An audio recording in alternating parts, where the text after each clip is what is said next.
Echoes.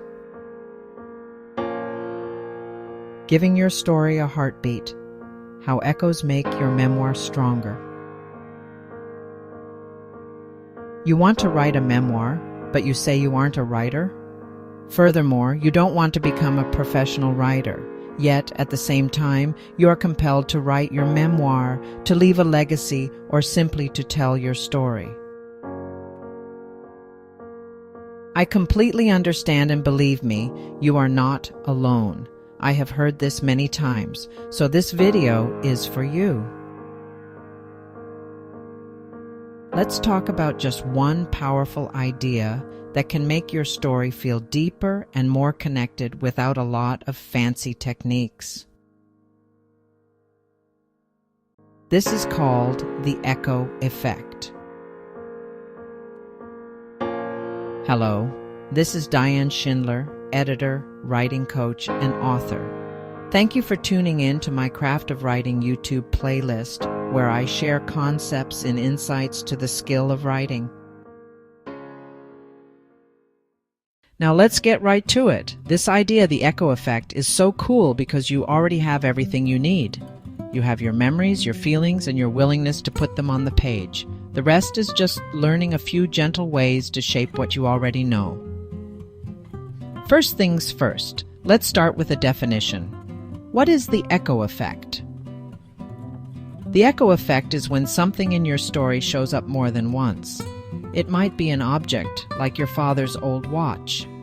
It might even be a sentence someone said to you that you never forgot. Note: the first time you show it, you're just telling what happened. But later, when it appears again, the reader feels how much has changed in you or in your life. It's like hearing the same note in a song, but with more feeling behind it. What is the echo effect? The echo effect is when something in your story shows up more than once, and it means more each time it appears. It might be a place like your childhood home. It might be an object like your father's old watch. It might even be a sentence someone said to you that you never forgot. Note: the first time you show it, you're just telling what happened. But later, when it appears again, the reader feels how much has changed in you or in your life. It's like hearing the same note in a song, but with more feeling behind it. Finding the emotional heartbeat of your story. To find the emotional echo at the heart of your memoir, you don't need any special training. Just pay attention to the moments you keep thinking about. Maybe it's the day you left home, maybe it's the moment you held your first grandchild, or maybe it's a quiet memory of sitting at a kitchen table with someone you loved. Those are often the memories that hold the strongest feelings. Memories of belonging, loss, pride, regret, or forgiveness. In the memoir The Glass Castle by Jeanette Walls, there's a dream her father has of building a beautiful glass house for the family. At first, it's a picture of hope and magic. However, as the story progresses, that same dream shows up again and again, and we start to see it differently, as something that will never really happen, and as a sign of both his charm and his failure. You can do the same thing in your own way. Take time to think and identify a memory or an image that holds a strong feeling for you. That just may be the heartbeat of your story. Be aware, however, your job is not to force this. It is simply to notice which memories tug at you the most. That tug is a sign you're on the right track. Weaving your memories together with echoes. Now, once you have noticed that important feeling or image, you can start to use scenes, motifs, and little bits of imagery to create a sense of connection throughout your memoir. Think of it as gently tying different parts of your life together with the same thread. Here is an example.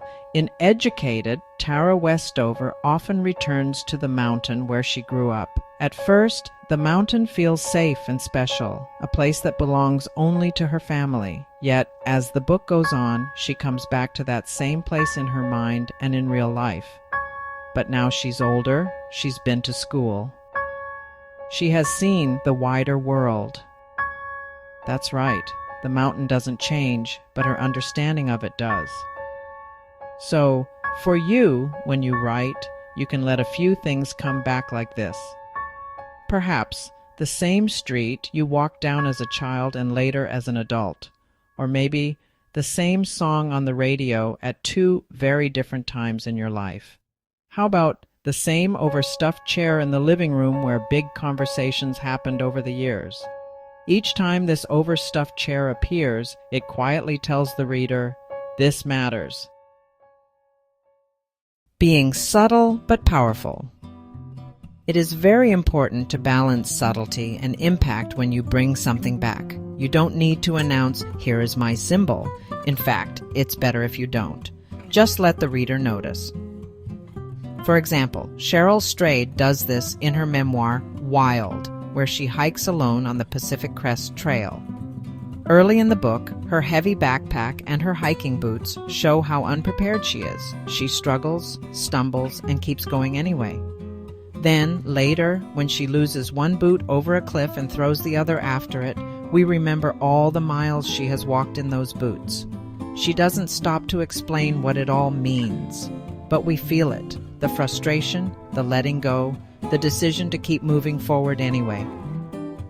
In your memoir, you can repeat a short line someone said, or show the same object again years later, and then just let the scene play out. Trust that your listener or reader will feel the echo without a lot of explanation.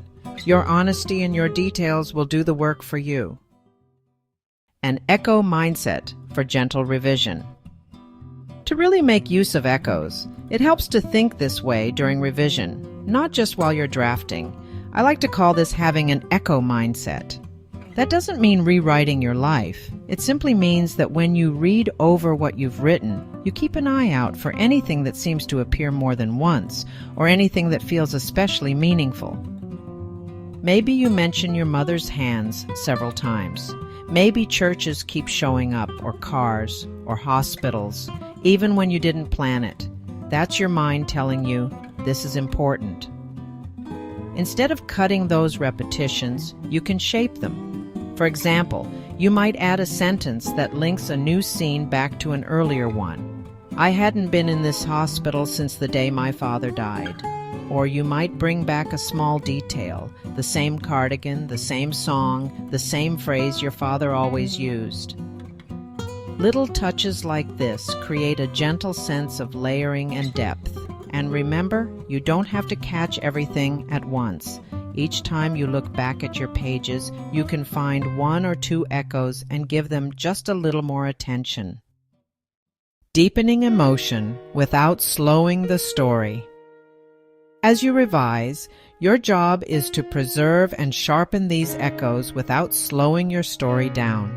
Think of them as quiet reminders, not long interruptions. When an echo appears, you don't have to stop and give a speech about it. Just a brief nod is enough. For example, if you wrote about your mother stirring soup in the kitchen when you were 8 years old, and later you write about visiting her in assisted living, you might add one quick detail. Her hands, which once moved so quickly over a steaming pot, now shook as she reached for her cup.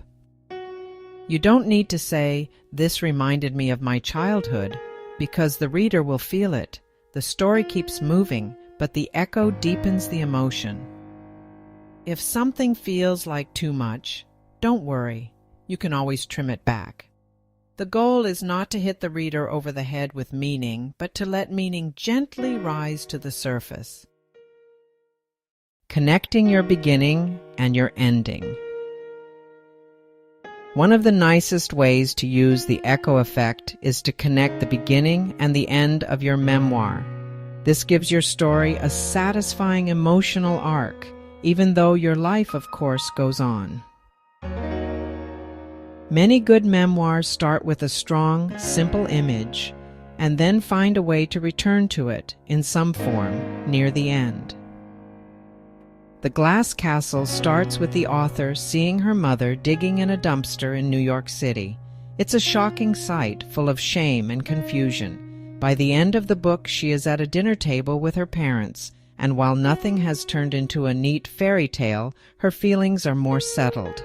We remember that first image of her mother, and we sense how far the author has come in how she understands her family.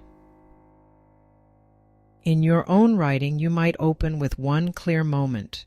You sitting in your childhood bedroom, or packing a suitcase, or standing in a doorway saying goodbye. When you reach the end, you can find a way to echo that opening. Maybe you return to the same town, or you stand in another doorway years later, or you see someone else in a position you once held. The details don't have to match exactly, but the feeling should. A final word of encouragement. Most of all, remember that you don't have to get any of this perfect. You don't need to know your echoes before you start. Just tell your stories as honestly as you can. Then when you go back and read what you've written, notice what keeps coming up. Notice what tugs at your heart. Those are your echoes. With a few gentle choices, repeating a scene, bringing back a line, ending in a way that speaks to where you began, you can give your memoir a strong, clear heartbeat that your readers will feel even if they've never heard the term echo effect in their lives.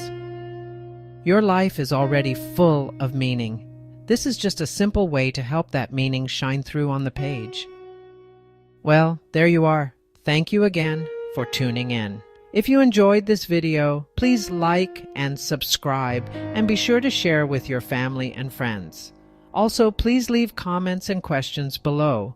Take a few minutes to tell us your idea for your echo. The success of this Craft of Writing YouTube playlist depends upon thoughtful viewers like you. This is author, editor, and writing coach Diane Schindler signing off. See you next time on the Craft of Writing YouTube playlist.